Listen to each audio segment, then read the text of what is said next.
this cliche that I think resonates so much the last couple of years, diving into this more of that I have to love myself so that I can now love you. Because if I don't love myself, I'm trying to figure out how to get you to love me. And I think that's that part where I got to figure this out versus if I'm okay as I am, then if you don't love me, that's a you issue.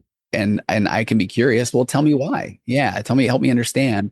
But I'm not going to try to beg you to love me or to see me. Welcome to the Divorce Survival Guide podcast, where we have open and honest conversations about co-parenting, separation, divorce, and the hardest question of all, should you stay or should you go? I'm Kate Anthony, your divorce survival guide, and I'm here to help you navigate some of the roughest waters you've ever swum in and answer some of your toughest questions. I've been to hell and back, and now it's my mission in life to help you get to the other side of this process with your sanity and your heart intact.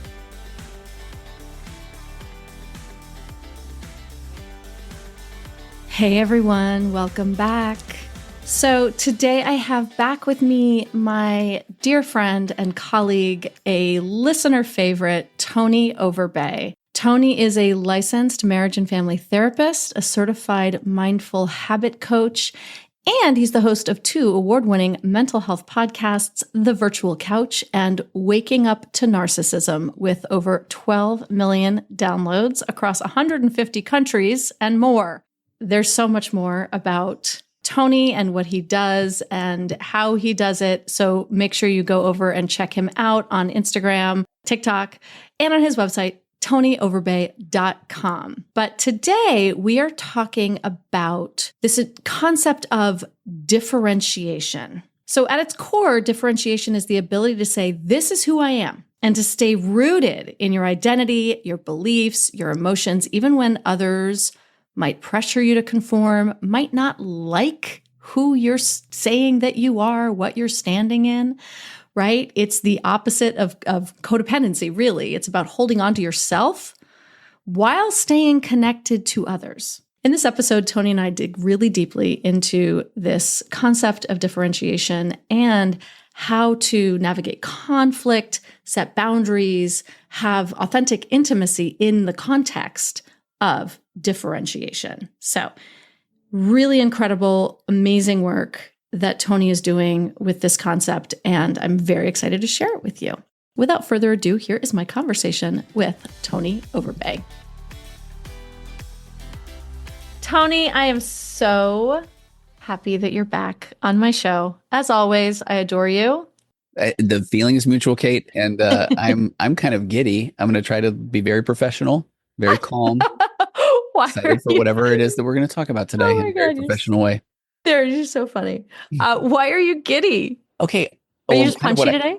A little bit. I've already done lots of therapy. So I just came out of a session. So this is a much needed break. And who better to have that break than to talk to you about things like differentiation. And the thing I just shared with you before we started, there was a part of me that this is the first podcast interview I scheduled after that thing. So also I'm happy to be here. Oh, good. All right. Do you want to tell the people what the thing is? I have a giant scar in my neck, and it looks like I got in a cool fight or something, which I've never been in one in my life. But I had the ACDF surgery, which stands for, I had it memorized, anterior cervical discectomy and fusion. How cool is that? God. So I had a 3-level spinal fusion, and 4 months ago, I didn't have any problems. And I woke up in this crazy pain one day in my back and arm and neck, and it never went away. And I ignored it like a good person does for a couple of weeks. I even tried to work out through like a real man, like a real man. Yeah. That was very impressive with what I did. And then I finally went out and went to the doctor, and they sent me to get an MRI. And then, so this is kind of fun. Currently, I'm as a therapist, I probably have 5-6 doctor clients. So then I did say, I am sending you my MRI, and I want to take advantage of each and every one of you. And they were wonderful. And in 2AT, everyone said, oh, that's not so good. That's bad. Yeah, that's bad. So then within a couple of months, I ended up having this spinal fusion surgery, and I woke up out of surgery with no pain.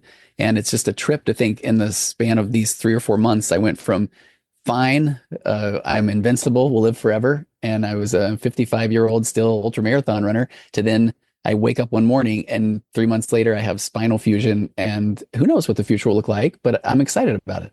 You seem like you're feeling okay now. Like no I feel pain. good. You're good. You've got this. You look like a badass. Like someone slit your throat and you I live. know it does look kind of cool, right? I got to come up with a better story. Okay, well, the funny thing is, yeah, everything went great, and I know that that's not always everyone's circumstance. But there was one thing that I have to admit, and that was everything I read about it. I couldn't get enough information about it, but they said that your throat's going to be sore for 2 or 3 weeks. So I think they have to move your esophagus over while they're digging in there to fix you. Oh yeah. And so then I read and saw that you'd most likely lose 10, 12 pounds. So what I did was I went ahead and put those on in anticipation of, and then it turns out my throat wasn't so sore. So now I've got some weight to lose. So now you have to lose your 10 or 12 pounds Thank you. with like effort as Yeah, opposed to just not eating because your exactly. throat's sore. Yeah. Yeah. Oh, Yeah. bummer. But no, but I feel great and I'm just excited to be here with you. Oh my gosh. I'm so excited that you're here. I'm happy you're okay. Thank you. I'm feeling a little punchy today too. So Good. yep, Thank there we you. go. I want to talk to you about differentiation. And this is something that you started to talk to us about when you came on as a special guest Yeah. in Phoenix Rising, my group coaching program. And you came on as one of our special guests, and we started talking about this concept of differentiation. And I was like, we need to do an Yeah. episode all about that. What is as a concept? Yeah. What is Okay. differentiation? Well, and I love this so much. And by the way, that was, and I'm not just saying this to drive people to anything that you do, but you put out amazing content, and that was so fun to be the expert there. And you had an Mhm. amazing group of women, and the questions asked were phenomenal. And I just really enjoyed that. I really liked everything about that, the questions, You're and great. but we got into the whole concept of differentiation, and I promise I'll make this very quick, but there's a little backstory I think is fascinating with this. Mhm. Is Mhm. that as a 15 years as a couples therapist, my modality of choice there is emotionally focused couples therapy, EFT, based off Mhm. the work of Sue Johnson. It's a lot around attachment issues. So one of my favorite guests that I have on my podcast is a lady named Jennifer Finlayson Fife, and she's a differentiation therapist. So I had her Mhm. on at one point, and I just said, let me tell you a little bit about my 4 pillars of a connected conversation, which are based on EFT. I think it's this amazing framework to have conversations. And then I said, what do you know about EFT? And she just said that she felt like the locus of control. She didn't like where the locus of control was. And what she meant by that was in my couples therapy, emotionally focused therapy, at some point, what you're doing is you're making an emotional bid. You're handing your heart over to your partner and you're saying, can I care? Do you care about me? Can I count on you? Do you have my back? Do you love me? And as you and I know, in these emotionally immature narcissistic relationships, you're basically saying, hey, here are some buttons that you can press whenever you get really upset with me. And then I will feel really bad about the fact that I even That's shared this with you. Right. that is why we don't go to therapy with our I abusers. know, and it's so tough. So then I really felt like she really did get it. I mean, that the locus of control. There are situations where you say, all right, the goal is to be heard. To be heard is to be healed. And my couple is my couples model. But then sometimes the person puts out that emotional bid and the other person doesn't play fair with that. And so then I start looking at differentiation. I'd heard so much about it. I embarrassingly even did an episode on it years ago where I just went and read an article on Psychology Today. I thought I really had the idea down, Mhm. but that started me. It was a little over 2 years ago on this journey into differentiation. And now it is a core part of my couples therapy, of my individual work. Because what differentiation talks about is this, and the work that I primarily look at is by a guy named David Schnarch. And Mhm. then before him was a guy named Bowen. And so Bowen, Schnarch, Jennifer Finlayson Fife, there's some really people that are doing some amazing work with this concept. But so I'm going to quote David Schnarch here, where he says, differentiation is people's ability to balance humankind's 2 most fundamental drives, our desire for attachment and connection on one hand, and our desire to be an individual and direct the course of our own lives on the other. And then that later refers to the ability to hold on to yourself when important people in your life pressure you to conform.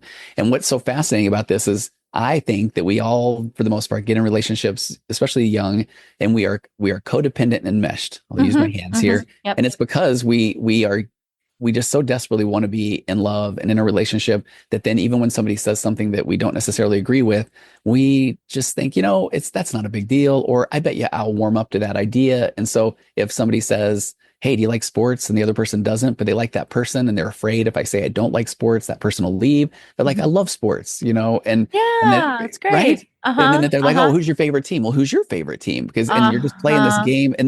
And it's funny too, Kate, because knowing that we were going to talk about this today, I've had two sessions already today where people were talking about some of their origin stories as a couple and talking about how they agreed on everything. Everything was so easy. And that sounds great. But in reality, I think that is that codependent and that enmeshment.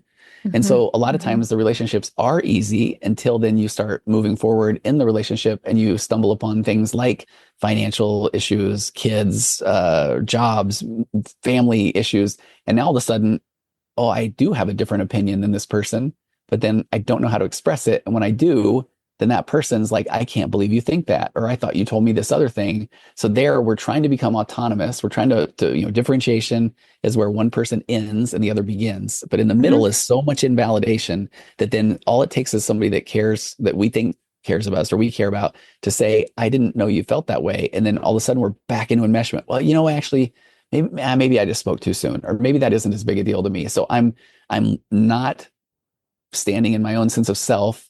I'm not becoming more autonomous, and I'm folding back into the relationship, into this familiar role, just to maybe make the other person feel better. So that's where I love that. It's like we're supposed to get into relationships to be able to figure out who we are, because I need to interact with another human in order to learn who I am. When they say that, right, then I feel this way. So differentiation ultimately becomes everything really is a me thing. Why do I need that person to understand? Or why do I need them to calm down? Or why do I need them to react a certain way? Because it will make me feel better or will make me feel in control. Those are me issues. Right, right. God, it's so interesting. I think that I'll just share from my own experience, right? Having been raised in complete enmeshment, Yeah. right? My mother was just, swallowed me whole. I had no differentiation Mm. growing up. And I tried. I mean, I tried so hard. It was like I was fighting for it with Yeah. every breath. My godfather once took me out to dinner and he said, I feel like you're fighting so hard for like to get her off of you Yeah. that you've got nothing left for yourself to like Wow. grow. And I was like, but I can't, what I know now is that I was fighting for the ability to grow, but she was Yeah. just right because of her narcissism. And she Yeah. did not ever see me as an individual. She only No, saw me as an extension of herself. Right. absolutely. And so the differentiation work I had to do in order to grow away from my mother was so fucking intense. Yeah. But then as I, got older and I was getting into relationships, I was so in that emotionally fused, codependent. Like I was so good at that. Yeah. I was so good at I'll be whatever you want me to be. Exactly. Yeah. you know, Yeah. I'm a chameleon. No, you just don't have a sense of self. And not knowing that too, right, Kate? I mean, I felt that same way of just that I felt like I was just pretty agreeable. I didn't have strong opinions about things, not realizing that that was because I wasn't there. There was no curiosity toward me, maybe growing up. Didn't feel seen. I just had to figure out what is it that I need to do or say so that this person will like me or so that they will not abandon me. And so That's then it's like, right. I will, yeah, you nailed it. I'll be whoever you need me to be. So you can be you and I'll be the rest. I'll do whatever it takes to stay in this relationship. Yeah. Yes. And then you just lose yourself more and more and more and more. So Snarch also, he goes on to say, right, differentiation yields emotional autonomy, Yeah. the basis for healthy interdependence, and the foundation for intimacy and stability in long-term relationships. Let's talk about interdependence because I think, Okay. we always talk about codependence and Yeah. right. But interdependence is really that's the healthy model, which is that balance, right, Yeah. between our desire for connection and also autonomy. And I think it's interesting because I will find people will often say, well, then why be in a relationship if I'm trying to be myself? And I think that's maybe the false message that is spread out there that we're two halves that make a whole. But in Mhm. reality, we need to become two whole, complete people, because at that point, then, and there's a lot of concepts and differentiation around choosing. Like I am choosing myself, and so that I can choose you. Or this cliche that I think resonates so much the last couple of years, diving into this more, of that I have to love myself so that I can now love you. Because if I don't love myself, I'm trying to figure out how to get you to love me. And I think that's that part where I got to figure this out versus if I'm okay as I am, then if you don't love me, that's a you issue. And I can be curious. Well, tell me why. Yeah, tell me, help me understand. But I'm not going to try to beg you to love me or to see me. And I think that's one of the most difficult things that we see in these narcissistic relationships is we will do anything to try to give that person again this aha moment or the epiphany or try to get them to understand. But then in that moment, that person, the narcissist, just sees my neediness or my putting myself out there as almost like weakness. But then they can take whatever it is that I'm giving them and they'll file it away and use it later. If I've had a couple recently where the wife just, in the session, she just said, my biggest fear is that my kids are going to think that I'm not an engaged mom and that I don't care about them because she was working a whole lot. And then 2 weeks later, they come back in and there had been a fight. And what did he go to immediately? He had never said this in his life, but then he said, and I'm going to tell the kids that you don't even care. Like you aren't even an engaged mom.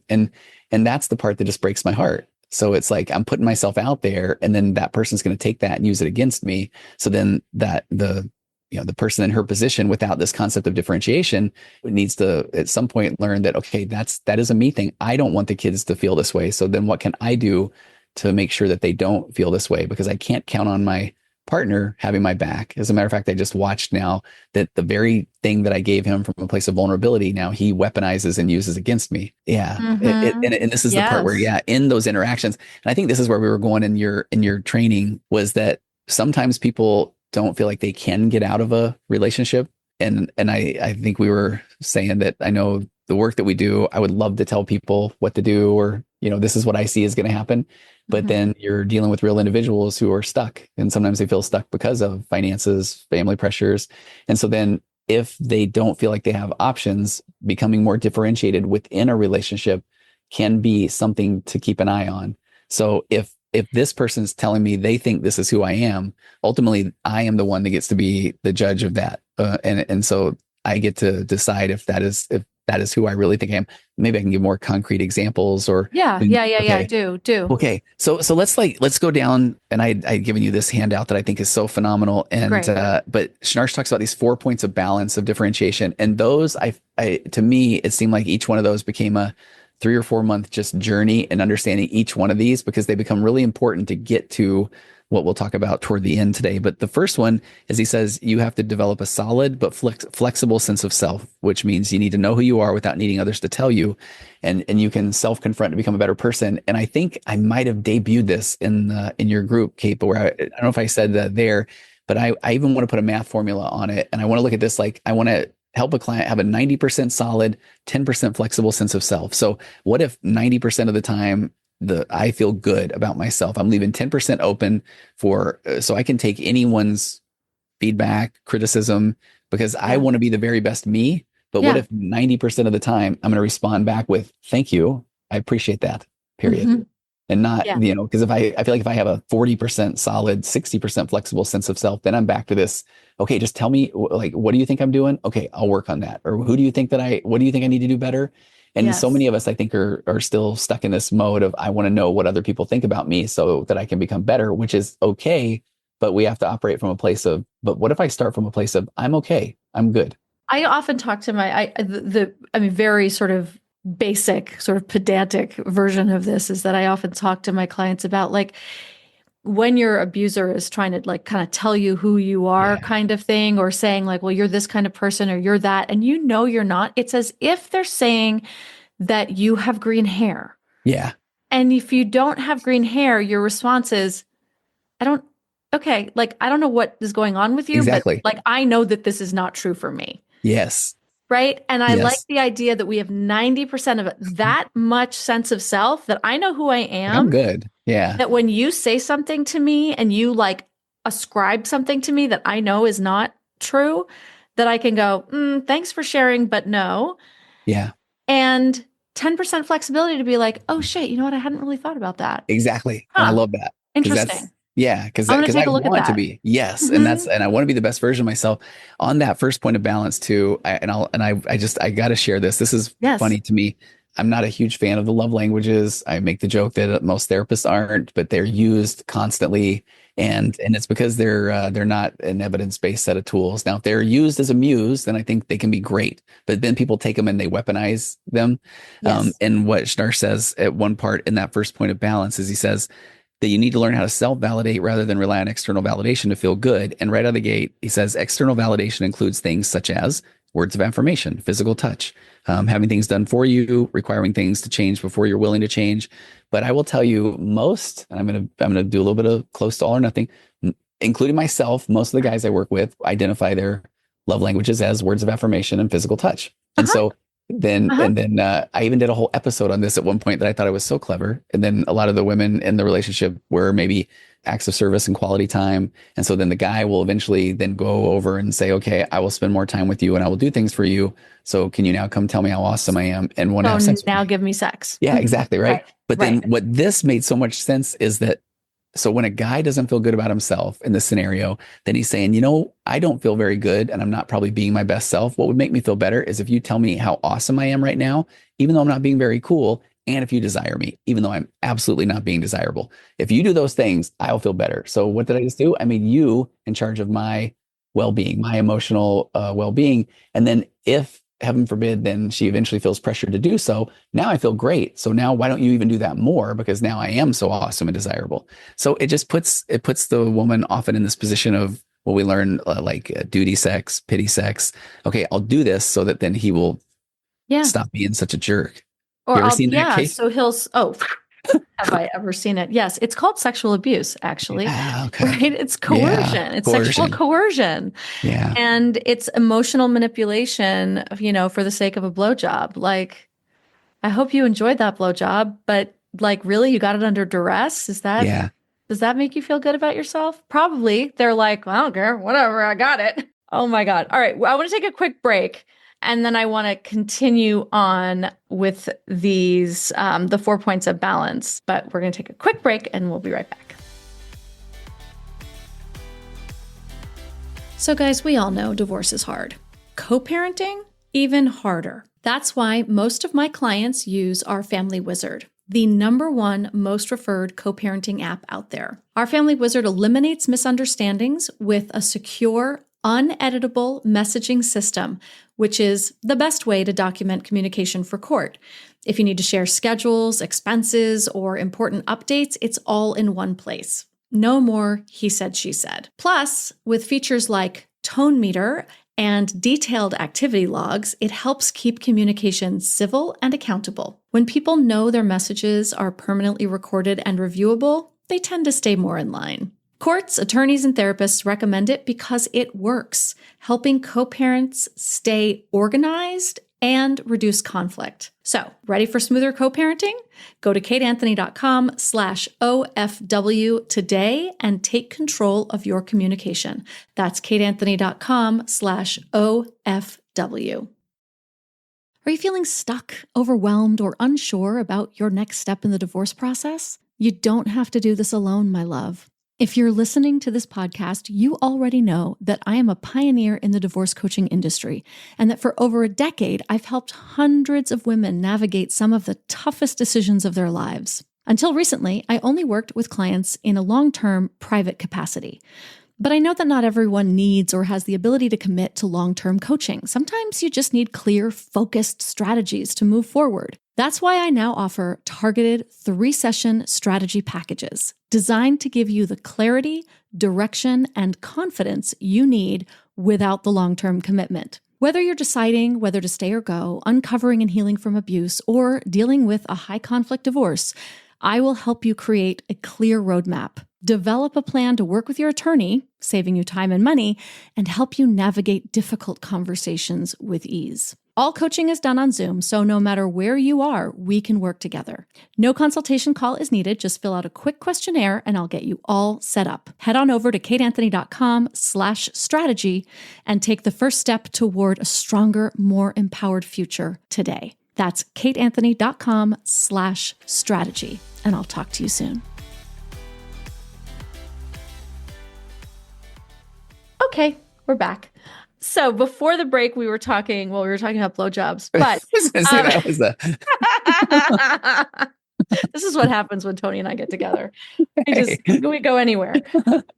We were talking about the relying on external validation to Yeah, feel good and creating that like 90-10, like that real solid sense of self yeah, with flexibility. Because like, look, if I spend my life in a relationship being like, I don't know, it's fine by me, it sounds like a you problem, then you're not actually able to be in a relationship. There's no flexibility. no, and Kate, I'm glad you said that because I have found and my kids, they're all adults. My wife, they've told me that when I started bringing this differentiation concept at home, that it sounded like I was being kind of a jerk because it's hard to not, you still want to go in and manage the other person's emotions or you want to manage their anxiety. And at the core of differentiation too is that we're so used to, in let's say a family system, that if somebody is angry and then they diffuse that anger into the family system, who will pick it up?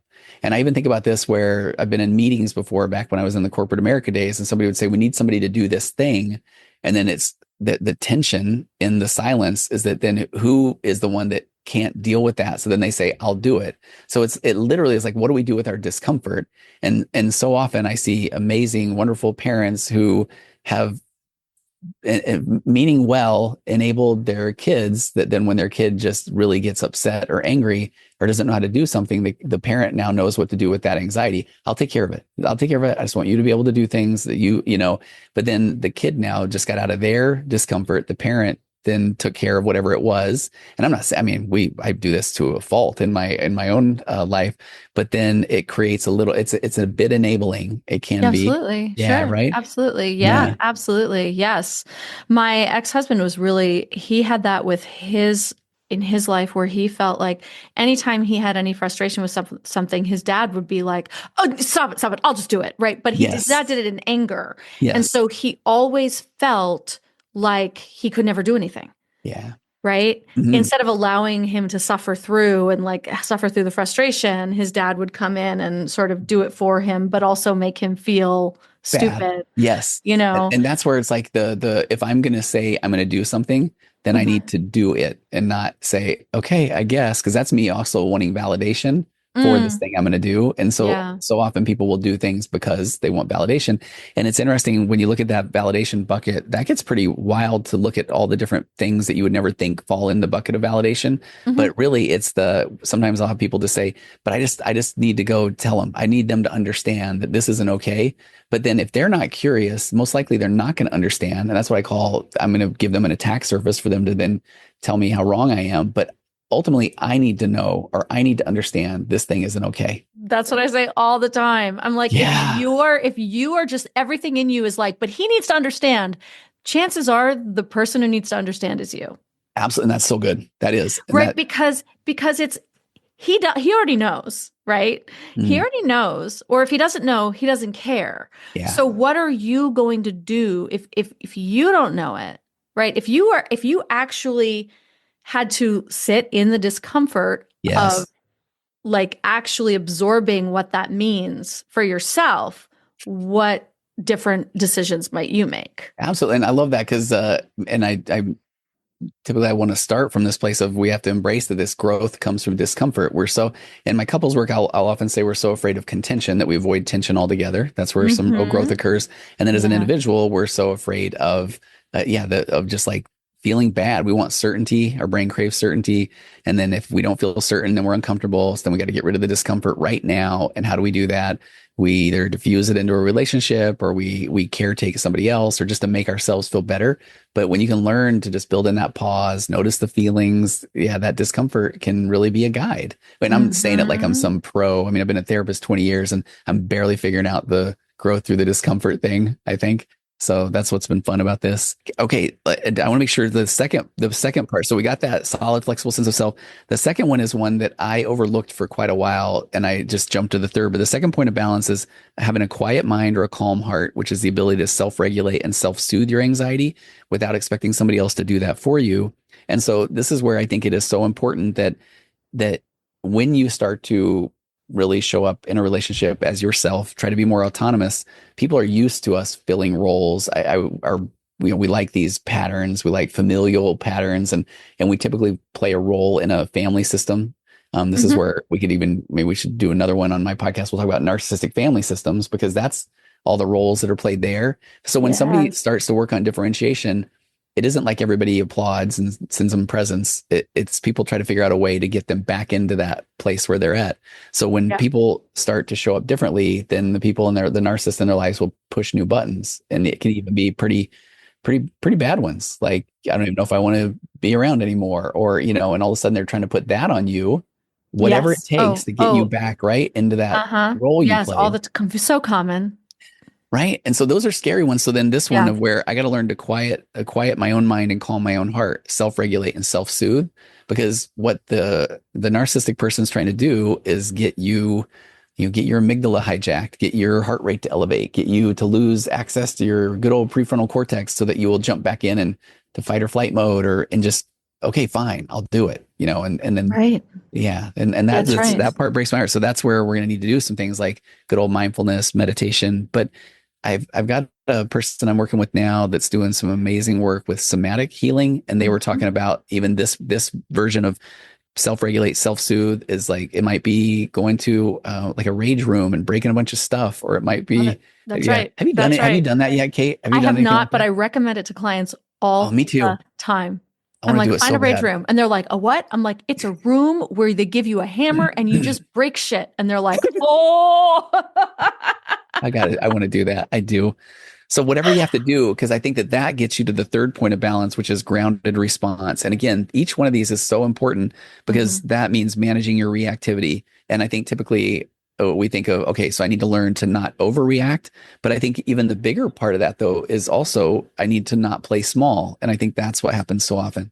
Yeah. And do you see that with a lot 100%. of the people you work with? Oh, absolutely, right? Because well, this is Mhm. this is the walking on eggshells, right? It's Yeah. like, well, I can't express myself because there's no emotional safety for it. There's no container in this relationship for me to say Hmm.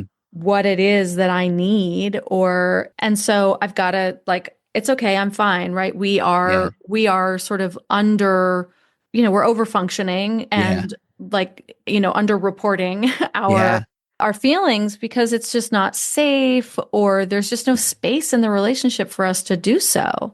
Well, okay, and again, I'm glad you put it that way, because I do want to say to anybody that's in a narcissistic relationship that I do think this concept of differentiation, it is a long game, and we'll talk Mhm. about that more too. Mm, But if you aren't safe, I do think a lot of this, even the differentiation principles, are done internally. So even not playing small might be, instead of wasting emotional calories thinking what's wrong with me, beating myself up, it might be, okay, I am not the person that they are saying I am. I am calming myself down, and in my inside voice, I'm saying, okay, that this isn't okay. that's And right. that's because I do know that in some relationships, if somebody tries to jump right to differentiation, their partner knows all the right buttons to push to get them to get to that amygdala hijack state. Yeah, this is not something that you're doing in order to change the Good relationship, point. Yeah. right? This is something you're doing for It's a you thing. yourself. It's a Yeah. you thing, which is right why we're talking about differentiation, Right. right? Because Yeah. it really is, it's an internal thing, and you might say to your partner if you're still in the relationship, listen, I'm really working on not having, inappropriate reactions. I'm working on having right-sized reactions to what's going on. So, right, if you sense that I'm a Yeah. little distant, that's what's going on. I'm working on my own thing, right? But this is one of the reasons that I remember, if I've ever told you this, but our couples therapists, when David and I were still married, our couples therapist said that they didn't want their clients to be in individual therapy because Mhm. individual therapy kills marriages. Wow. Oh, that is fascinating. No, I did And not I know was that. like, I was like, and at the time I was like, huh, but was in individual therapy because I knew I needed it. Yeah. And, later on and reflecting back on that, I was like, or individual therapy shores you up in such a way that it builds up your sense of self and differentiation Yes. so that you're able to identify when things are not working for you, right? If Yes. I don't have a full sense of Absolutely. capital S self, Yeah. when something comes at me that doesn't feel right, I don't understand it and it will attach to me. But if Yeah. I have a solid sense of self with this flexibility, when something comes at me that doesn't feel right, I'm able to go, oh, that doesn't feel right. I don't have Yeah. to be reactive to it. That's so key, Kate. And it's interesting. I will stand in my healthy ego here and say that as a longtime couples therapist now, I have heard often of people that said that their previous couples therapist didn't like when they would bring tools from individual therapy into the couple setting. And I thought, man, what an insecure couples therapist that is, That's because right. the more tools, the merrier. Let's figure this thing out. There That's isn't right. this one size fits all. And what you just said too leads right to the okay. So if I'm working on myself, then this fourth point of balance, meaningful endurance, which is increasing your tolerance of pain for growth. Really, it's a fancy way to say embracing that growth comes from discomfort. But there's two key points in this fourth point of balance from Schnarch. One is that then I'm going to own my own stuff rather than projecting my issues on others. So that's where, okay, every now and again, what the clock strikes is right twice a day. The narcissistic person might have a point. Uh-huh. So then I'll say, okay, that's fair. And I will own that. And then, but then so that's like, I'm going to take ownership of my own stuff. But then this is a small line. And I think it really speaks volumes with the population we work with, and then taking responsibility to change. And the reason I like that, bringing awareness to that, is I think maybe we will see sometimes not the most grandiose of narcissists, maybe a vulnerable narcissist or someone that will learn the right things to say at times to get out of the discomfort. So they Uh-huh. may say, no, you're right. You know what? I do need to do a better job of that. And it feels great. It feels nice to hear that. But then what do they do when they wake up the next day? Feels like they're taking ownership of what they need to. But then that next day, what do they do to take responsibility to change? And sometimes it just takes a little bit more of like, well, tell me more about what you're sorry about. And then you're going to hear, well, I said, I'm sorry. I mean, I'm all the things, right? Yeah. But tell me more. Hmm. But then I just think so often, and I'll throw a real quick side note too. I work with plenty of people that struggle with turning to unhealthy coping mechanisms up to full blown addiction, and this is where every addict's last time they're going to do this is the last time I'm going to act out. And I believe a lot of times in that moment they do believe Oh, it, 100%. Right. right? But then it feels so good that then the next day they wake up that then they're like, no, I'm serious this time. But then what are you doing? What efforts are you making toward change? So that's where, with differentiation being a me thing, is part of that being the best version of myself, is that when I do find things that I can take ownership of, then now what am I going to do about those? Because it Uh-huh. will feel good to take ownership, but then we'll just revert back to the same patterns over time. How long is our shelf life, basically? That's right. That's right. Exactly. Like if you're really, especially like for an addict, if you are really willing and ready to face Yeah. the level of addiction, then like the first thing you do is you're going to go to rehab, you're going to go to a meeting, Yeah. you're going to get help, not be like, oh yeah, you know what? I'm going to have to, you're right. I should really look at that. No, no, Exactly. no. Like, no, this time I get it. You're right. And I remember there's a version of this that I never, I now know that it is what somebody does to get out of their discomfort. And I can think of so many clients where you think you have this amazing session, and at the end they're like, no, you know what? You're right. I just need to I just need to write some things down. And this week I'm going to take action. And I'm like, okay, that feels good. This guy's got it. And then they come back the next week. Well, I didn't really get to any of this stuff because I had a lot of stuff going on. But now that I'm here, I'm realizing I got to get serious about this. I'm like, you're darn right. You do. Boy, that feels good. And then how many weeks do they do that? And it's just kicking the can down the road. So at some point you actually have to do things.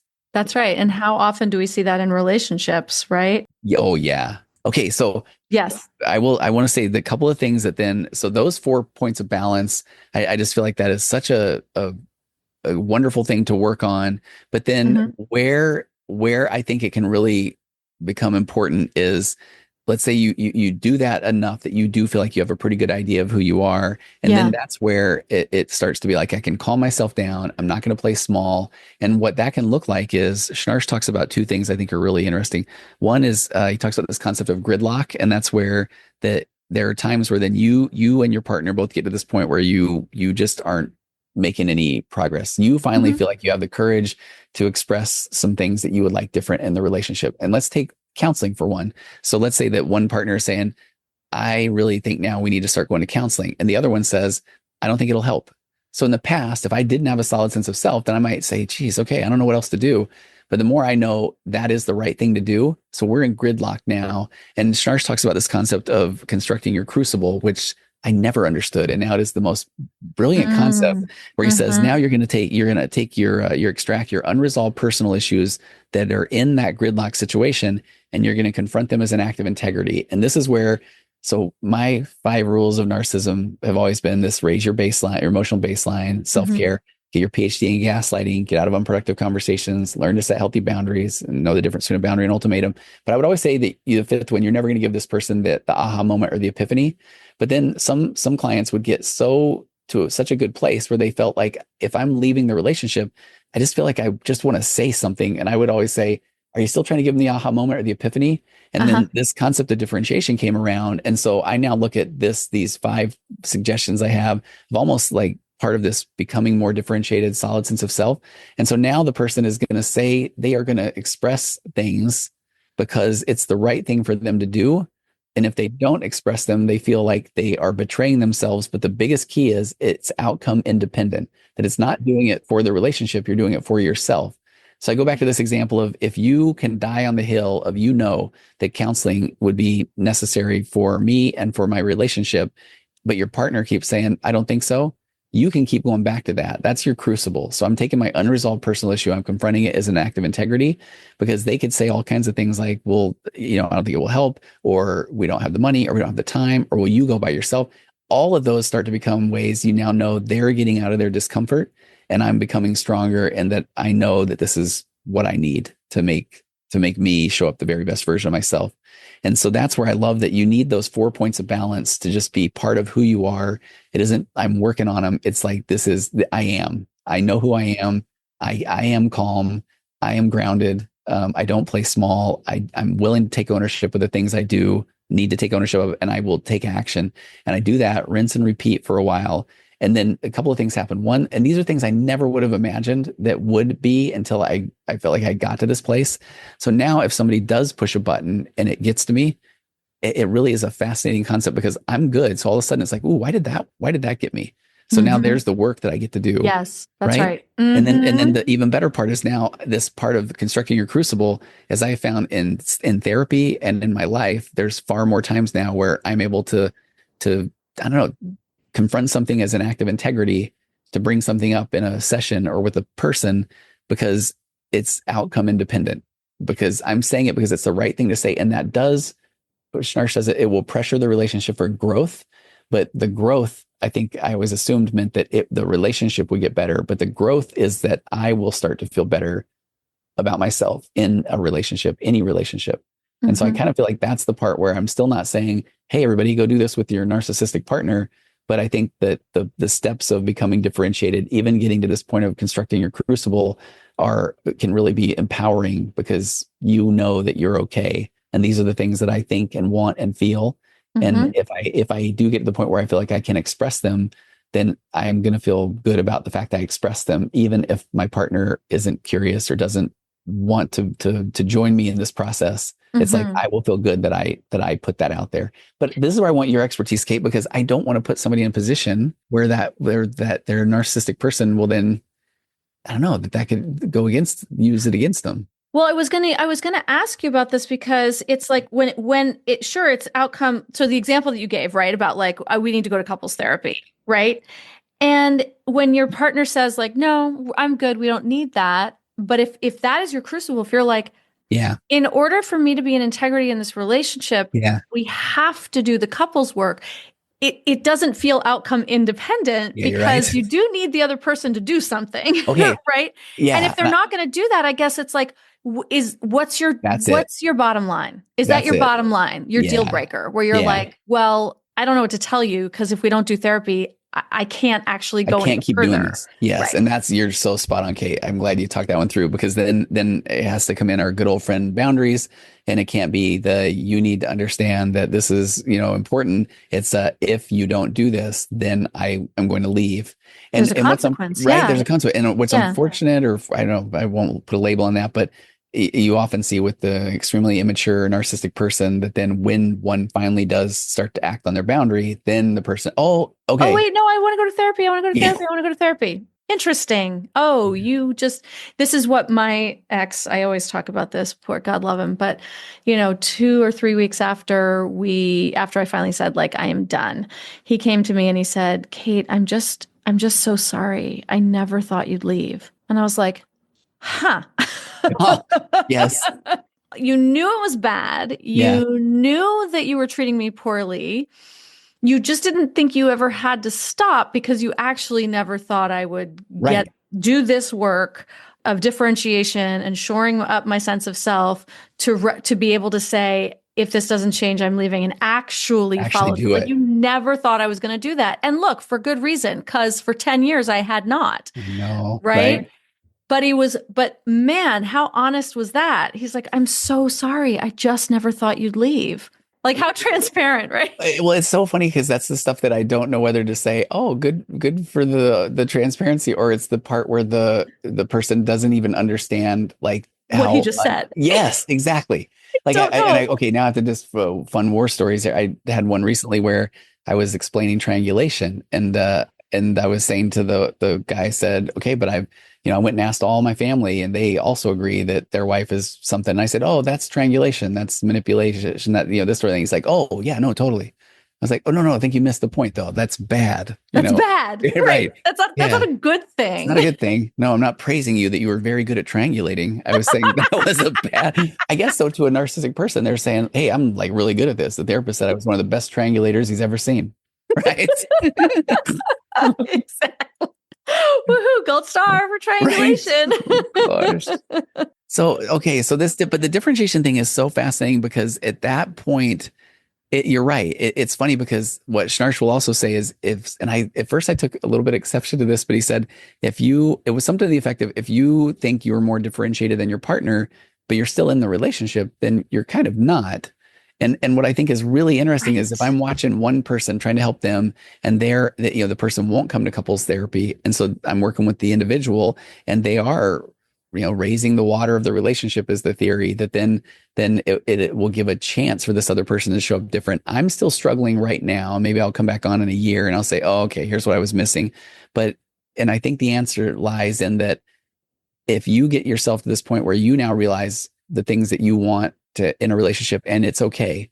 I skipped the whole part of this. I should even back up and say, so at some point, once you're differentiated, now you can say things like, hey, I would love it if, and I'm talking about in a somewhat healthy relationship. Yeah. I would love it. Let's say if there was more intimacy, let's say physical, let's go right for, it's so funny. I'm still talking like I'm on a PG podcast. If you want to have more sex, right.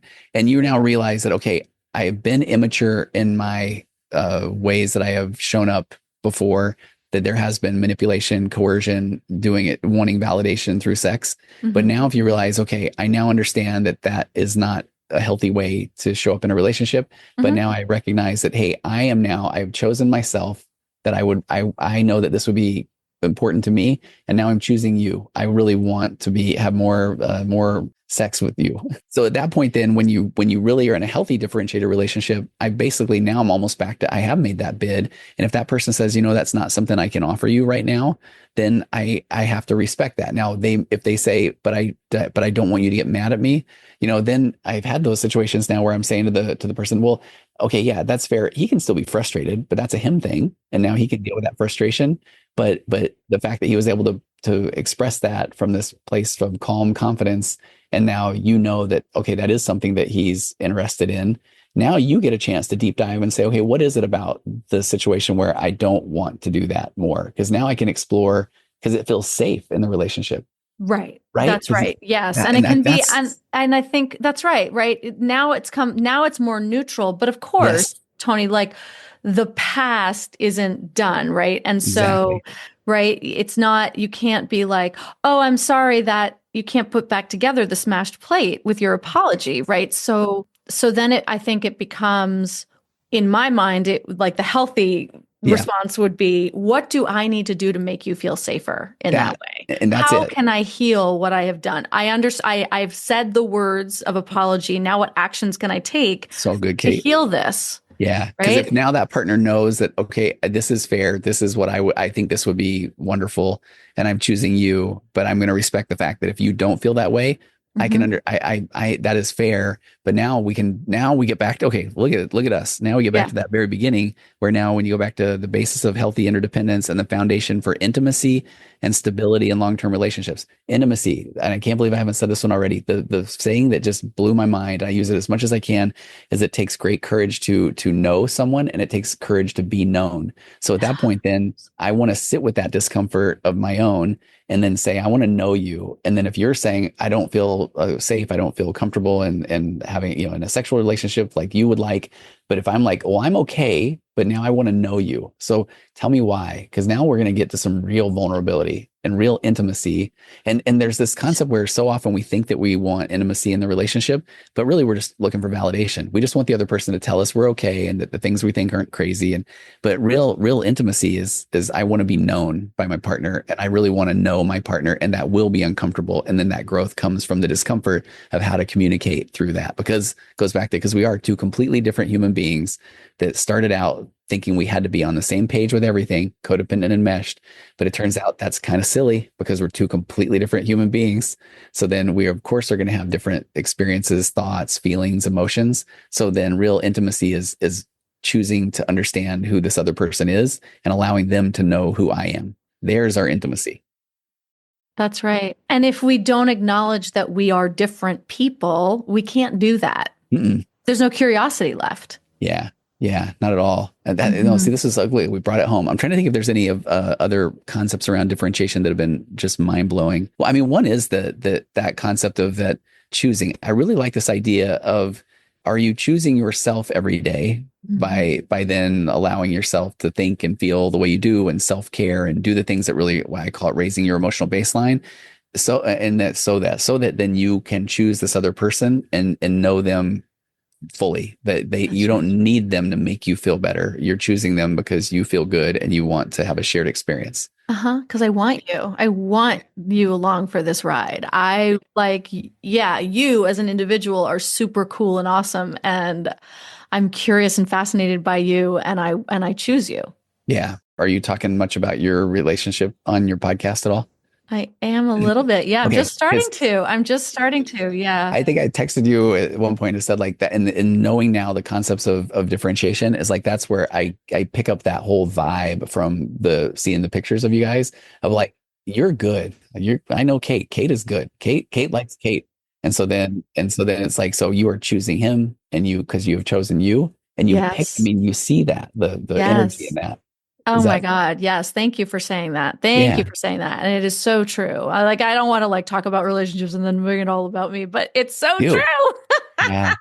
It is. It's so true. Like I find him endlessly fascinating and he finds me endlessly fascinating. And we are so similar, and we, have similar pasts and lots of, overlap, and like we say the same words at the same time, and we like to do all the same things and all of that, but also differently.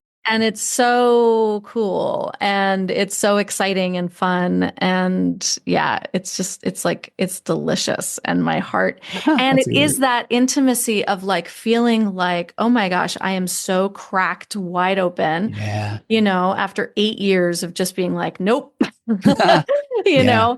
just like cracked wide open, and also and willing to allow him to see me and be inside and Yes. like really get inside me in a way that I have never felt safe doing, because he is 100% open to, Yeah. right? And so it's an exchange. It's a true Yeah. exchange of energy that just like blows my mind. Blows my mind. What I think I love the most about it, not trying to just give you a commercial to yourself, but the work that you're doing and the people that are in those relationships, and even when they get out of them, and so often I hear people say they never want to be in another relationship again, Totally. and right, and I think that part is the healing journey. That once you realize you're okay, then that it's now knowing what a unhealthy relationship looked like. And here's where I think it talks about, we're talking about polarity, where I know what the bad was, so actually now I will know what the good is. That's right. And That's are right. you experiencing that? Absolutely. And I also think that for me, like I have done so much work around this. I mean, so Mhm. much therapy, so much, just so much work, all the, for many years. And so, yeah, I can recognize it and I can feel it. And more than that, Tony, I can receive it. Oh gosh. Okay. That made me get the chills there. How hard has Yeah. that been, or has it been as hard? I have had challenges. Yeah. I have had challenges of because I didn't trust myself. Yeah. I have picked so poorly so many times that not only did I not trust men, right, Yeah. to a large degree, I didn't trust myself. Yeah. And so there have been many times where I have had to have these conversations with myself, right? Mhm. The grounded responding, quiet mind, Yeah. calm heart, where I'm self-soothing in the shower, being like, is what I'm feeling really what I'm feeling, or is it what I want to feel? Am I, is this really like, and then just like quieting my mind, Yeah. calming my heart, self-soothing my anxiety, figuring it out for myself, and then having a grounded response with myself, like all of this stuff, right? Yeah. Which is then allows me to sort of, get out of the shower and be like, hi, Hi, I I'm was good. just having this a thought and I wanted to share it with you, right? Yeah. Because that's what I end up doing is that I work through it in my own, like, I self-soothe my anxiety and then I can bring him.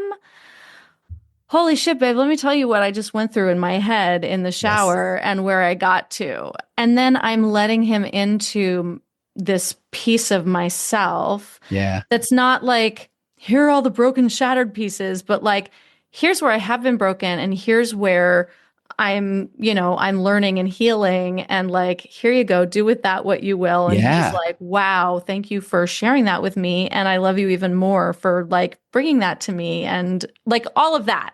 Yeah. you And know, what a difference from handing that over to the immature, the narcissistic person that says, thank you, I'll use those for later. that's exactly right. And Yeah. also, what a difference between like, jumping out of the shower and being like, yeah, but I don't know if you right? Like, Yeah. Yeah. Now make me feel better about myself too. Like I need the validation, but you're I'm good. bringing it to you because I need you to validate me. I need you to validate. I'm Yeah. scared. I'm scared. I'm scared. I need you to validate me. I need you to validate. No, no, no. I'm scared. What's going on with me? Let me Yeah. figure that Yeah. out. Okay. I validated myself and now I can say, hey, I had this moment of like, fear. And here's what I realized. It's from this and from that. And actually I'm okay. Yeah. That's beautiful. That is. Okay. That felt like fun. Okay. Can I do Thank one you. more speed round thing? Yes. So I do think it's interesting because the narcissist will take anything and then weaponize it. And Yes. so a lot of the times that I come up with tools, I try to figure out ways that the narcissist will weaponize. And this one, it's a pretty easy one. So when you learn that everything at the end of the day is a me thing, and ultimately that is empowering because I am in control of me things. But then you'll often hear the narcissistic person say, well, that's a you thing. Now, it's true that if something is a me thing, that does mean by definition, the other thing is the you thing.